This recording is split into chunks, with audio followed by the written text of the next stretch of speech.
Bapak Ibu yang terkasih, marilah kita berdoa. Doa yang diajarkan oleh Tuhan Yesus sendiri.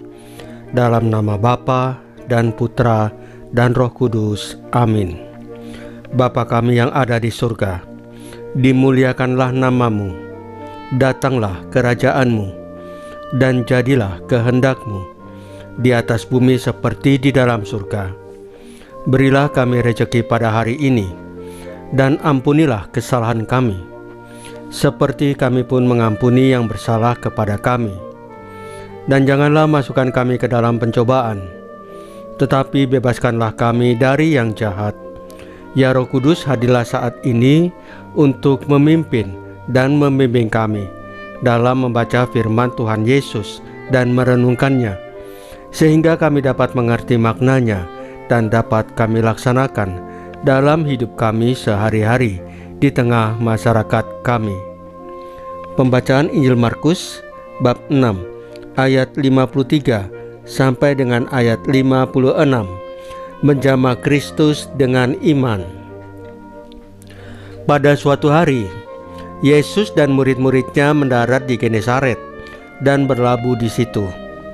Ketika mereka keluar dari perahu, orang segera mengenal Yesus. Maka berlari-larilah mereka ke seluruh daerah itu dan mulai mengusung orang-orang sakit di atas tilamnya kepada Yesus, di mana saja kabarnya ia berada.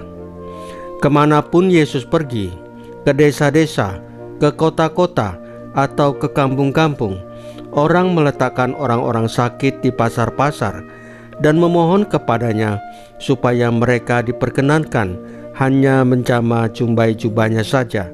Dan semua orang yang menjamahnya menjadi sembuh. Demikianlah sabda Tuhan. Terpujilah Kristus.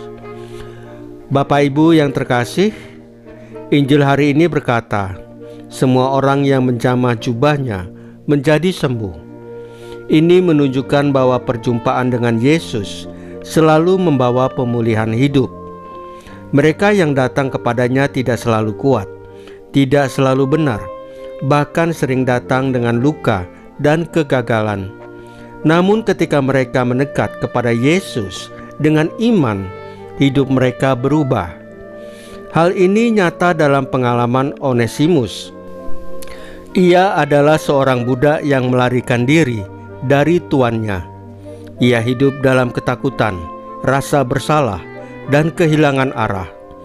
Namun ketika Onesimus berjumpa dengan Kristus melalui pewartaan Rasul Paulus, ia mengalami perubahan batin yang mendalam. Ia tidak lagi hanya dikenal sebagai budak, tetapi sebagai orang yang diterima dan dikasihi dalam Kristus. Iman kepada Yesus memulihkan harga dirinya dan membuka jalan rekonsiliasi dengan tuannya. Onesimus mengalami kesembuhan, bukan terutama secara jasmani, tetapi kesembuhan hati dan martabat manusia. Demikian pula Santo Porphyrius. Dalam hidupnya sebagai gembala gereja, ia menghadapi banyak tantangan, penolakan, dan penderitaan dalam melayani umat. Namun Santo Porphyrius tidak menjauh dari Tuhan. Justru dalam doa, kesetiaan, dan penyerahan diri, ia semakin dekat dengan Kristus.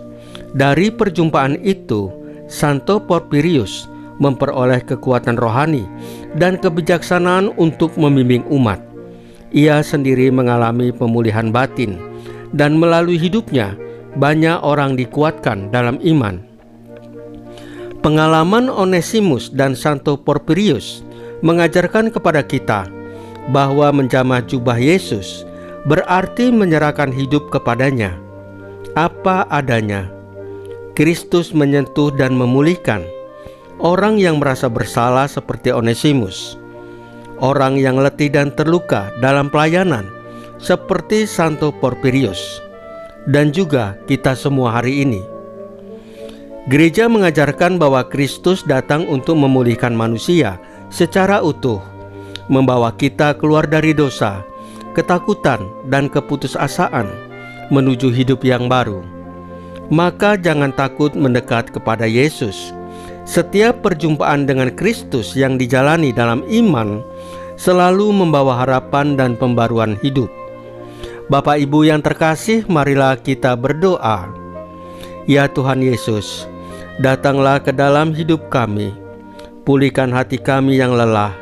Angkatlah beban rasa bersalah dan ketakutan kami, dan perbauilah iman kami melalui rahmat-Mu.